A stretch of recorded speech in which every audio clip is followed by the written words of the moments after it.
আসসালামু আলাইকুম রহমতুল্লাহ। প্রিয় দর্শক, আশা করি সবাই ভালো আছেন। দেশ প্রবাস যে যেখান থেকে দেখছেন সবাইকে জানাচ্ছি আন্তরিক শুভেচ্ছা ও অভিনন্দন। দর্শক, আজকের ভিডিওটি রোমানিয়ার বুখারেস্ট থেকে। আমার সাথে আছেন আমার খুব কাছের মানুষ সজীব ভাই। অনেকদিন যাবৎ রোমানিয়াতে আছেন। তো ওনার সাথে ব্যক্তিগত বেশ কিছু আলাপ আলোচনা বাংলাদেশিদের নিয়ে, এই সার্বিক বিষয় নিয়ে ইনশাল্লাহ আজকের ভিডিওটি। তো চলুন আমরা ভাইয়ের কাছে চলে যাই। জি সজীব ভাই, কেমন আছেন?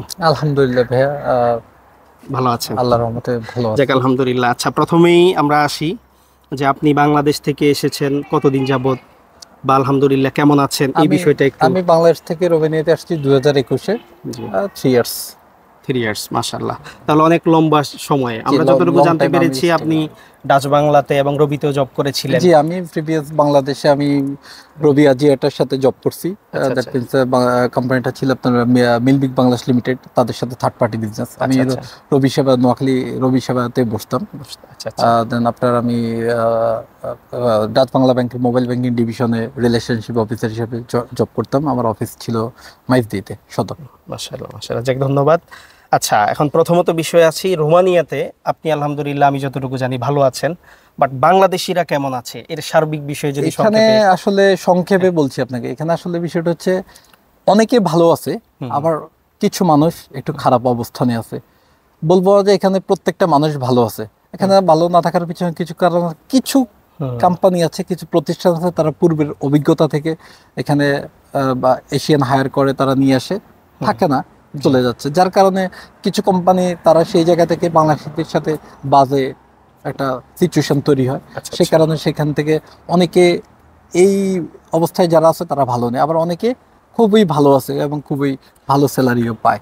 আচ্ছা, মাশাআল্লাহ। আচ্ছা, বাংলাদেশিরা রোমানিয়াতে এসে কাজ পায় না বা ঠিকমতো কাজ পাচ্ছে না, কোম্পানি পাচ্ছে না, এই ধরনের একটা আসলে অপবাদ বা হ্যাঁ, বলেন এক ধরনের কথা আর কি আমরা শুনি, এটা কতটুকু এই যৌক্তিক? ধরনের বিষয়টা হচ্ছে কিছুটা আছে এই সমস্যাটা। জি জি, প্রথমত আমি আপনাকে নেগেটিভ সাইডটাই বলি। এখানে হচ্ছে কিছু কারণ হচ্ছে কি, যখন আগে অনেকগুলো কোম্পানি ওপেন করছে, জাস্ট নামে কোম্পানি, সাইনবোর্ড আছে কিন্তু আচ্ছা, প্রতিষ্ঠানে কোনো কার্যক্রম নেই, ঠিক নেই, আছে। সেই কারণে সেই কোম্পানিগুলোতে যারা বর্তমানে আসতেছে তাদের এই অবস্থা হচ্ছে, আচ্ছা নাম্বার ওয়ান। আচ্ছা, আর বা কাজের বিষয় হুম, হচ্ছে, রোমানিয়াতে কাজ আছে, আপনি খুঁজতে হবে, আপনি না খুঁজলে হবে না, ঠিক আছে। আচ্ছা আচ্ছা, আর আমরা কাজকে প্রচুর ভয় পাই বাংলাদেশিরা। আমরা শুধু খুঁজি কি কাজ। আমরা যখন বলি, যেমন আমাকে একজন ফোন করলো যে ভাই কাজ আছে, হ্যাঁ কাজ হুম, আছে, এই কাজ, ডিটেলস বললাম, সে আরো জানতে চায় ভাই স্যালারি কেমন দিবে বাকি। এখন যখন কাজে পাঠিয়েছি তাকে, হ্যাঁ হুম, হুম, জাস্ট আমার এক ফ্রেন্ডকে, হুম, সে তার কষ্ট হচ্ছে, সহ্য হচ্ছে না, এইটা অসুবিধা। এখন পৃথিবীর এমন কোনো দেশ নাই, যেটা ইউএসএ বলেন, কানাডা বলেন, হুম, আর ইতালি বলেন, আর ইউকে বলেন, হুম, হুম, হ্যাঁ প্রত্যেকটা দেশেই সুবিধা অসুবিধা মিলে প্রত্যেকটা মানুষ জীবনযাপন করে। এবং আর এখানে সবচেয়ে বড় কথা হচ্ছে, আমি আমার ব্যক্তিগত ওপিনিয়ন, অনেকেই কাজকে ভয় পায় আর অনেকে কাজ করতে চায় না। হুম, অনেকে মনে করে আমি বাংলাদেশে তো ভালোই ছিলাম, বাংলাদেশে ঘুরছি, কিন্তু এখানে তো আমাকে কাজ না করলে বিষয়টা এমনই। যার কারণে অনেকের ধারণা হচ্ছে কাজ নেই, কিন্তু কাজ, সত্যি কাজ আছে, এবং আপনাকে খুঁজতে হবে। এখানে অনেকগুলো অনলাইন পোর্টাল আছে, চাইলে সেখানে খুঁজলে অবশ্যই কাজ পাওয়া যায়। কিন্তু অনেকে এখানে কাজ করতে চায় না, সবার ইন্টেনশন হচ্ছে ইতালি যেতে হবে, আমার ইতালিতে মানে অমুক আছে তমুক এখানে আছে। আসার পরে ইতালি চলে যাওয়া হ্যাঁ, বা এই ধরনের একটা হ্যাঁ তাদের মনোভাব সে মনোভাব থাকেই, অবশ্যই থাকে। এবং সবচেয়ে ইতালিতে প্যারিসে অমুক আছে তমুক আছে, ওখানে চলে যাবে, এখানে থাকবে না, এখানে স্যালারি, কিন্তু আসলে এখানে আপনার স্যালারি, ভালো স্যালারি আছে, আচ্ছা আচ্ছা।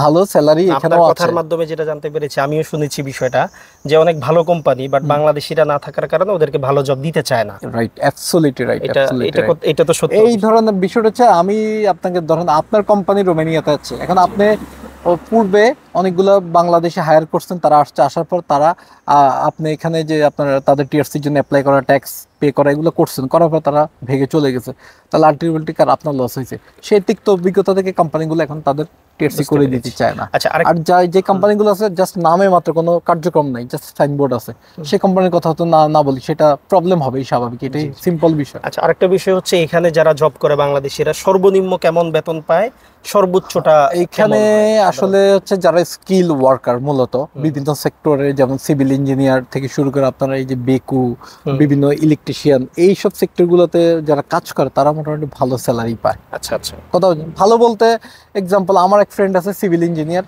সে আপনার 5,000 রোম পায় স্যালারি। ও, সিভিল পাঁচ ইঞ্জিনিয়ার হাজার 5,000 রোম পায়। তাহলে বুঝতে পারেন আপনি সেই স্কিল বিদেশে এত টাকা স্যালারি ওটা পাচ্ছেন। বাংলাদেশি টাকায় কত হচ্ছে? আপনার এখন আপনি যদি লেইতে যদি 1 লেই সমান 27 টাকা, 27 টাকা করে আপনি বুঝতেই পারতেছেন, তাহলে 1 লক্ষ টাকার উপরে। আচ্ছা আচ্ছা, বুঝতে পেরেছি। আর নরমালি কেমন স্যালারি? নর্মালি আপনার একদম এখন এই বছর রোমানিয়াতে জানুয়ারিতে স্যালারি ইনক্রিজ হয়েছে এবং জুনে হয়েছে। আচ্ছা আচ্ছা, কথা বুঝছেন আপনি তো? এরপরও মিনিমাম 3,000 রুম স্যালারি পাচ্ছে মানুষ, 3,000 এবং পাচ্ছে। এর বাইরে তো আপনাকে ফুড অ্যাকোমোডেশন দিচ্ছেই। এখন অনেকে বলতে পারে এই ভিডিওটা দেওয়ার পরে যে আমি তো পাচ্ছি না ফুড অ্যান্ড অ্যাকোমোডেশন, আমাকে তো কোম্পানি খাবারের টাকা দিচ্ছে না, আমি 27 দিন হয়েছে আসছি।